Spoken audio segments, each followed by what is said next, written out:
Show me what democracy looks like. This is what democracy looks like. Show me what democracy looks like. This is what democracy looks like. One more time. Show me what democracy looks like. This is what democracy looks like. Welcome, everyone. We are so fired up to be here today to deliver this message and this petition to Congress.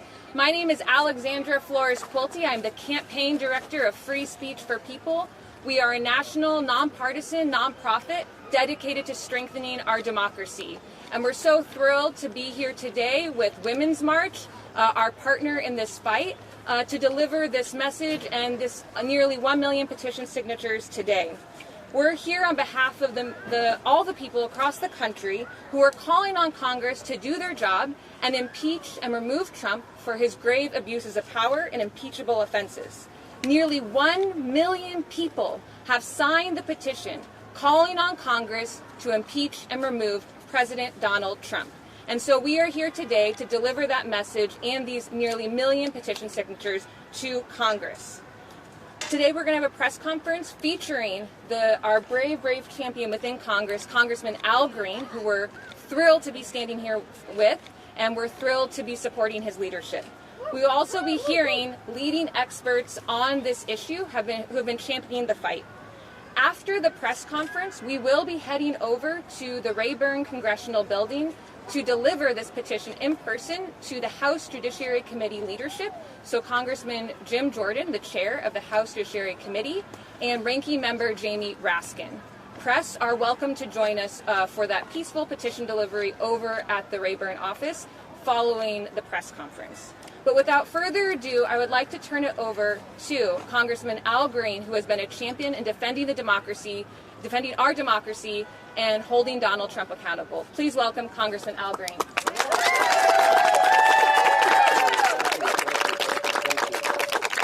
Thank you. If I may, I'd like to give an expression of appreciation to Alexandra. Her name means helper of humankind, and I think she's living up to her name. Would you give her a big expression of appreciation? Standing next to her is a very dear friend, Jessica, and she is with the Removal Coalition, and I think that's an appropriate name for the appropriate action that we'll be taking. Would you give her a hand, please? And standing next to her is John Bonifaz. He is not a sometime constitutional scholar. That means that only when you have the votes would you become a constitutional scholar. It's only unconstitutional if you have the votes to take it before the Congress and then win. No, he's a full-time constitutional scholar, not a part-time constitutional scholar. He is there when you need him, and I have needed him. He has helped me with articles of impeachment. So would you give the full-time constitutional scholar, John Bonifaz, a big expression? And of course, he is with Free Speech for People. I can't think of a better thing to have in this country than free speech.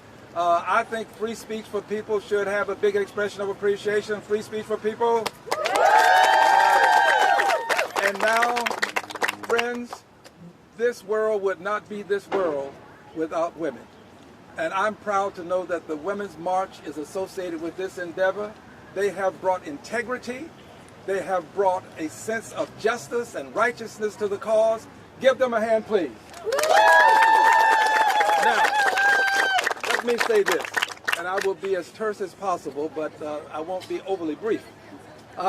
We have a president who has been in the business of devolving American democracy into authoritarianism. This president, Donald John Trump, was at one time, by and through his behavior as president, a threat to democracy. What he started out with as a threat to democracy has become, in the 6 months that he has been in office, an assault on democracy. His assault on democracy is evident when he defies court orders. That's right. When he says that judges who differ with him ought to be impeached rather than appeal the decision of those courts, just as the Chief Justice informed him that he must do.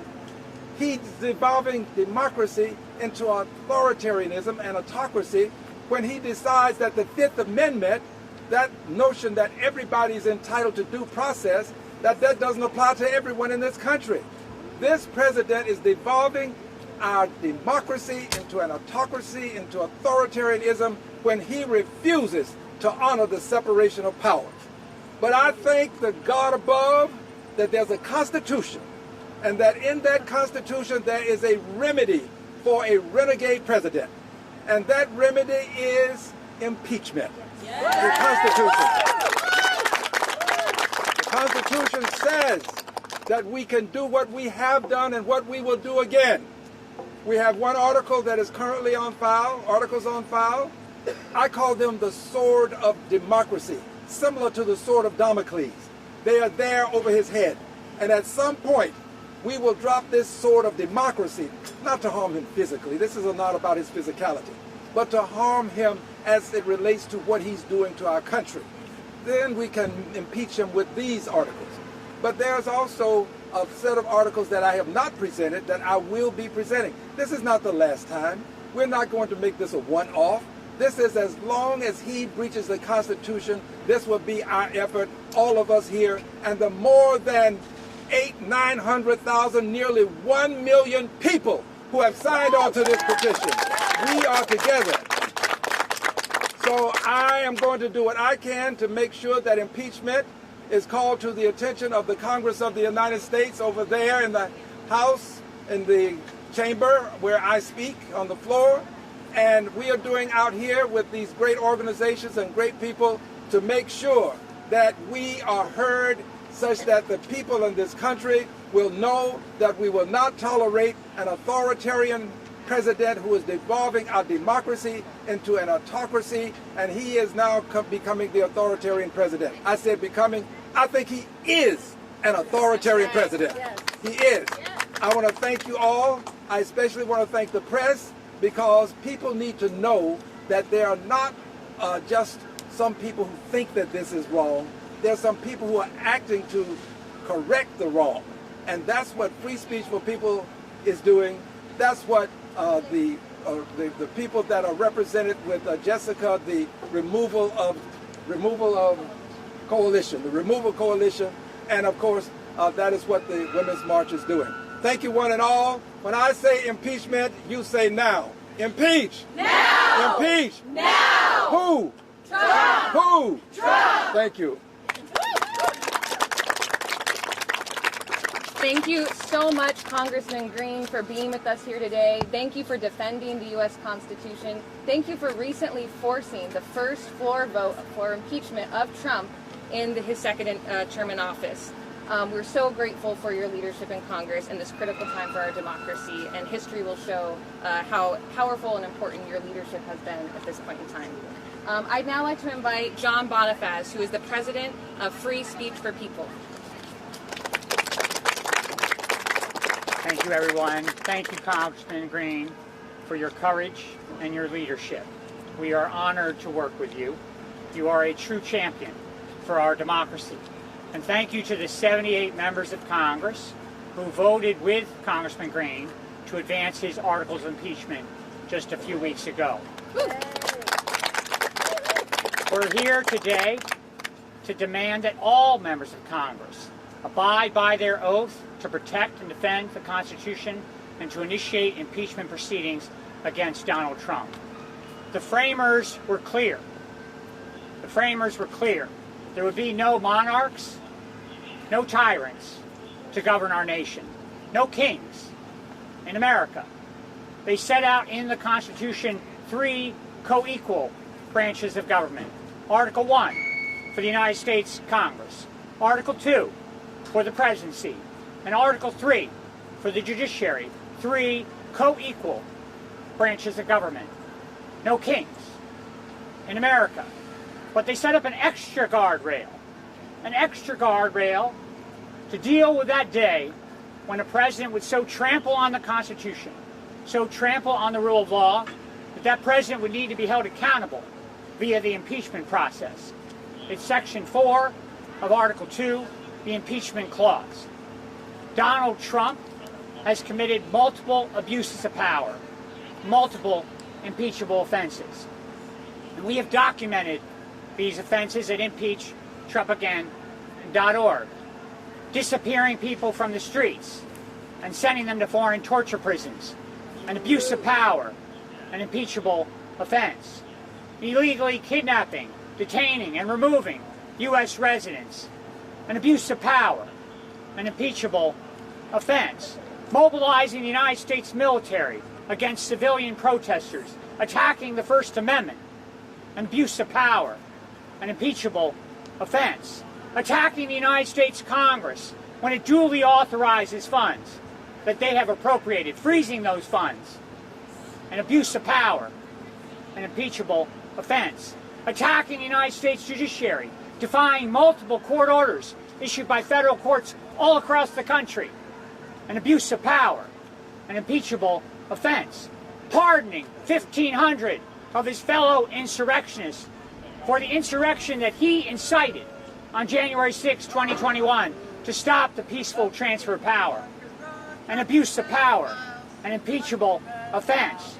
Engaging in rampant corruption, violating the foreign and domestic emoluments clauses, treating the Oval Office as a profit-making enterprise at the public expense, an abuse of power, an impeachable offense.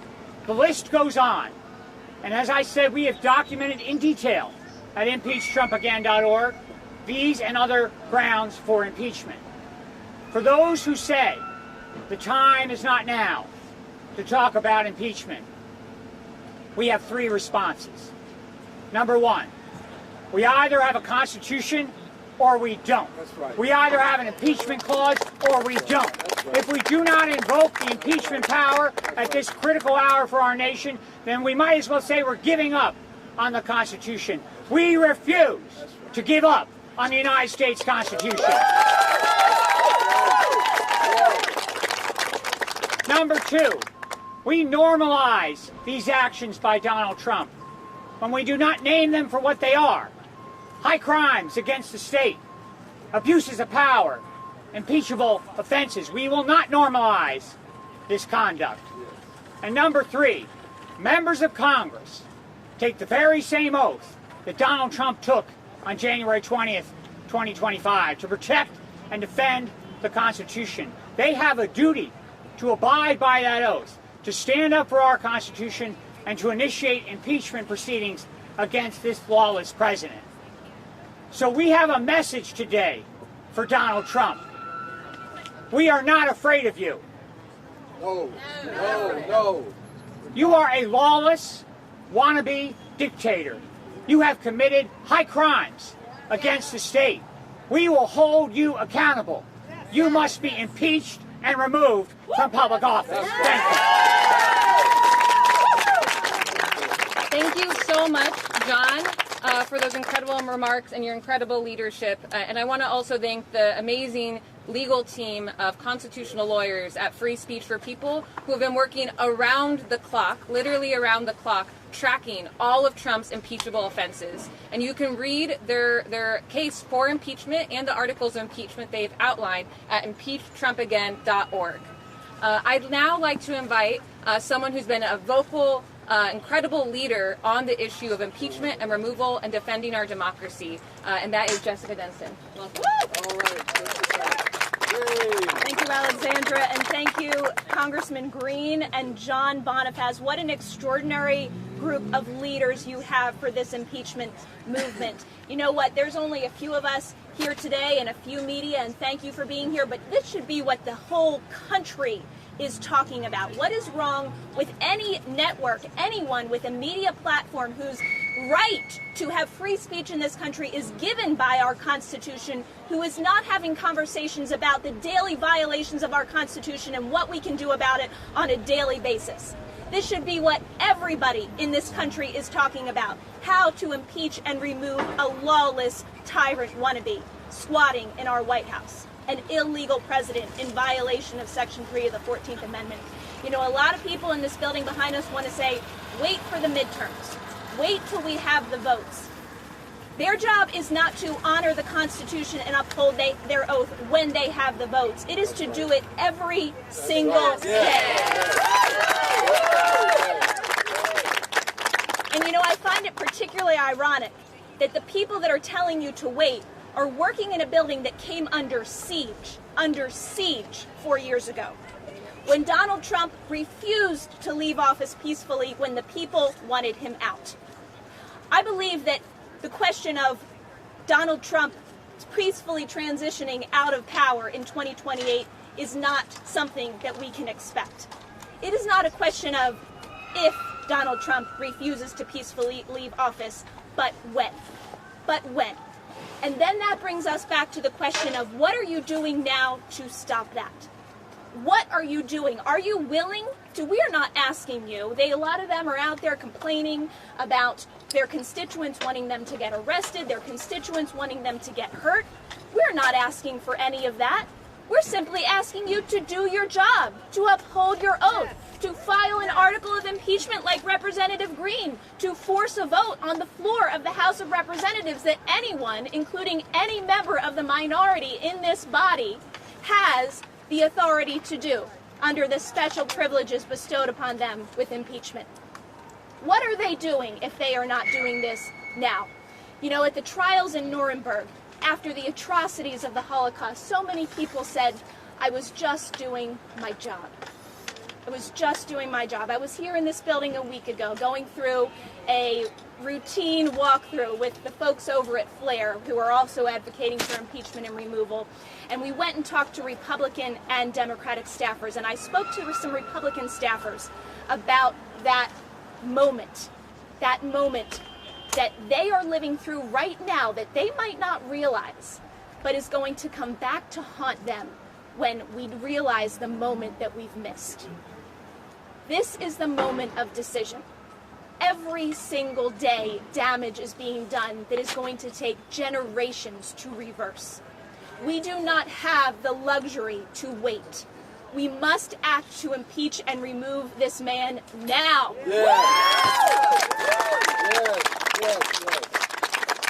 I just want to say one final thing. As Alexandra was giving the introduction about the Women's March, I had a thought, and haven't talked about this in a while, but 8 years ago, 9 maybe, I was flying on a plane with Donald Trump on his campaign.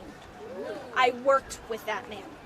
I had an unthinkable, horrific, terrorizing experience on that campaign. Wanted to walk away, learn my own lessons, say, Jessica, learn from your own mistakes, move on with your life. And a year later, I realized I couldn't do that. I couldn't live with myself watching that injustice in my own life, as little as I thought I mattered to others. I had to stand out, speak out, and take action. It wasn't a political decision. You know what it was? It was a decision that had to do with a woman's worth. With a woman's worth. It was about my own soul, my own identity, my own meaning in this world.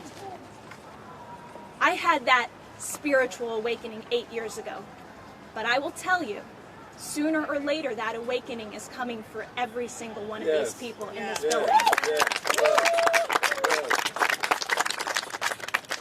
Make the decision now. Wake up now. We all here, I tell this to my friends that are still entrapped in the miasma of MAGA, in the brainwashing. We're not your enemies. We're your friends. Just look at how Donald Trump is disrespecting his supporters now who have wanted for years those Epstein files to be released. And he treats them like fools and acts like they're just going to forget about it. We are your friends. We are trying to wake you up as a country. Everybody trying to remove this tyrant from office is trying to save all of us from the damage that he is doing, maybe not to you right now, but to you tomorrow. The day will come when it will touch you personally, and it is going to be a very painful awakening when that happens. So please, join us, amplify this. That's why I formed the Removal Coalition. Everybody should be having this conversation every single day. Demand when you go to a protest that Donald Trump be impeached and removed. Support Representative Al Green. Sign Free Speech for People's petition. Demand that the media and the lawmakers have this conversation and take action now.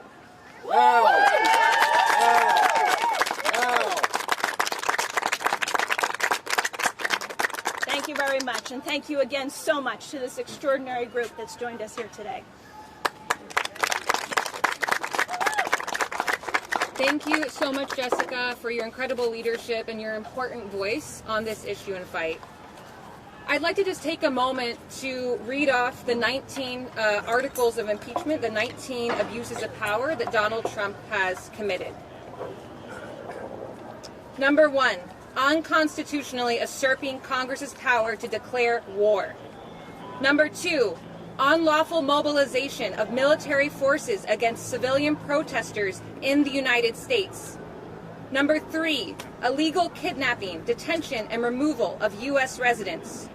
Number 4, illegal and unconstitutional removal of U.S. residents, migrants, and asylum seekers to foreign torture prisons. Number 5, unlawfully attempting to deport immigrants for peacefully protesting. Number 6, unconstitutionally usurping Congress's powers. Number 7, defying court orders and unconstitutionally usurping judicial authority. Number 8, abusing his power to seek retribution against perceived adversaries. Number 9, co-opting and dismantling independent government oversight. Number 10, unlawful imposition of tariffs. Number 11, receiving foreign and domestic emoluments.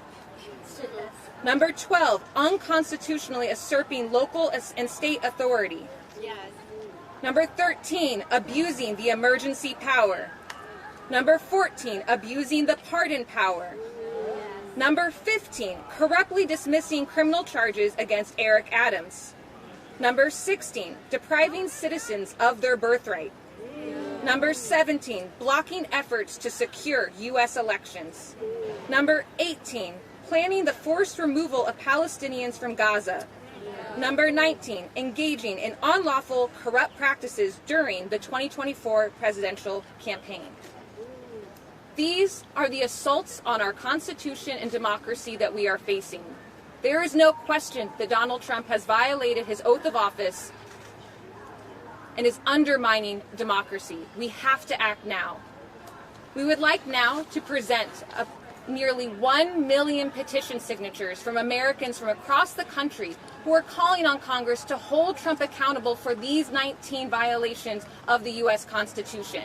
And so we would now like to present these petition signatures to Congressman Al Green on behalf of the American people.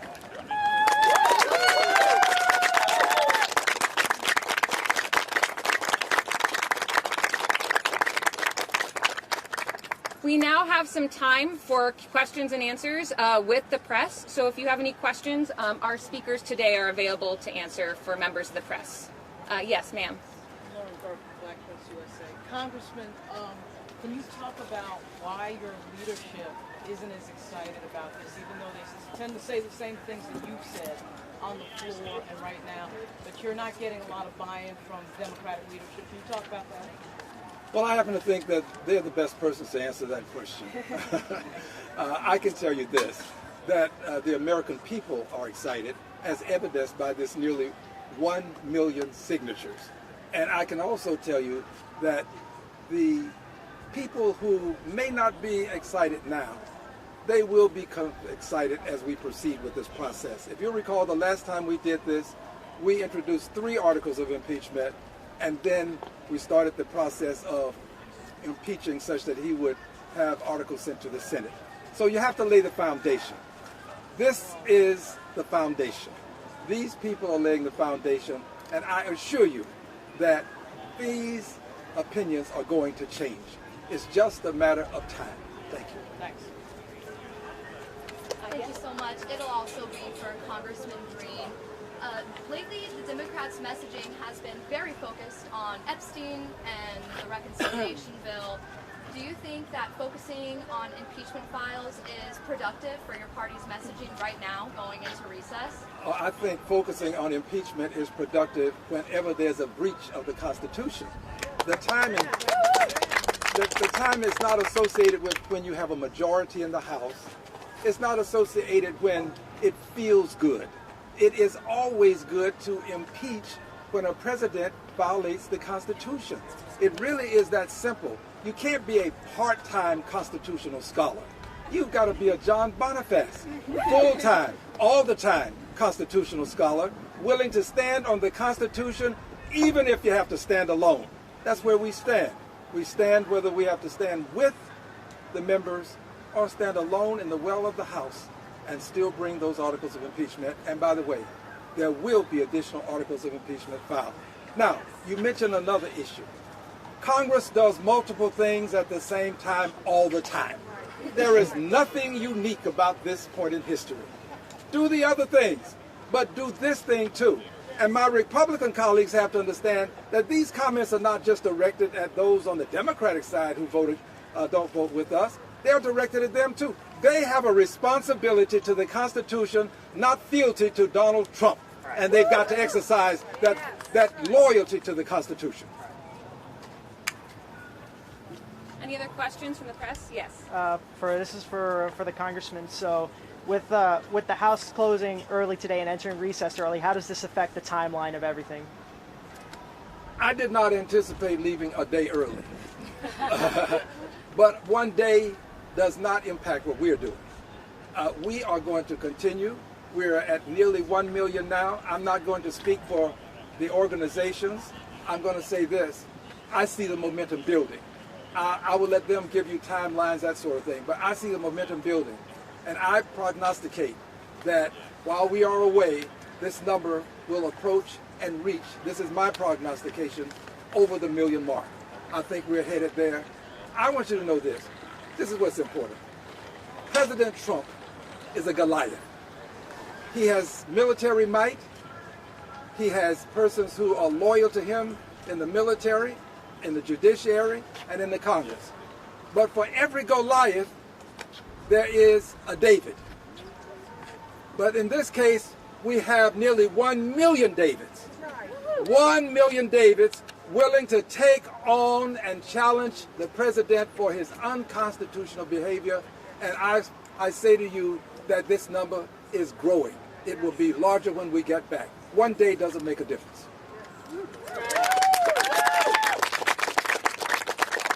Any other questions from the press? Okay. Well, thank you all so much for joining us. I'd like to, actually just building off of that last question, Congressman Green said that I'll leave it to the organizations to share about what's next in the timeline. As all of our members in the House head back to their districts, I guess a day early, to go back home, and they will be home through all of August, they will now be facing their constituents, especially after the vote that took place a few weeks ago, where all of them were forced to be on the record of whether or not they were going to hold Donald Trump accountable for his violations of the Constitution.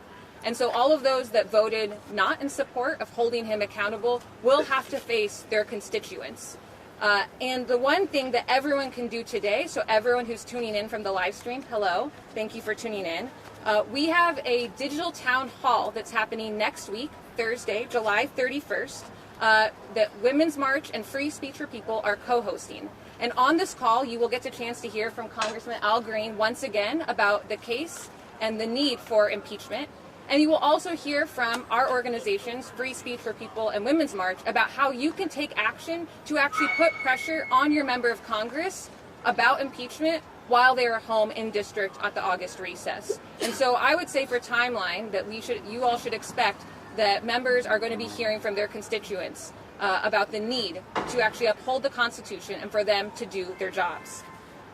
We are now going to conclude the press conference. Women's March and Free Speech for People will now be heading over to deliver this petition of nearly 1 million signatures over to Congressman Jim Jordan and Congressman Jamie Raskin, who are the leadership of the House Judiciary Committee. Press are welcome to come with us over to the Rayburn building following this press conference. But thank you everyone for joining us today. Thank you Women's March and the incredible leaders who came here today, everyday Americans who came to be able to deliver this message to Congress. And thank you to everyone tuning in from across the country. And with that, I'd just like to end with, show me what democracy looks like. This is what democracy looks like. Show me what democracy looks like. This is what democracy looks like. Show me what democracy looks like. This is what democracy looks like. Thank you. Can you show me some of the 1 million petitions? We don't have them all printed. They're on a thumb drive. They're on a thumb drive.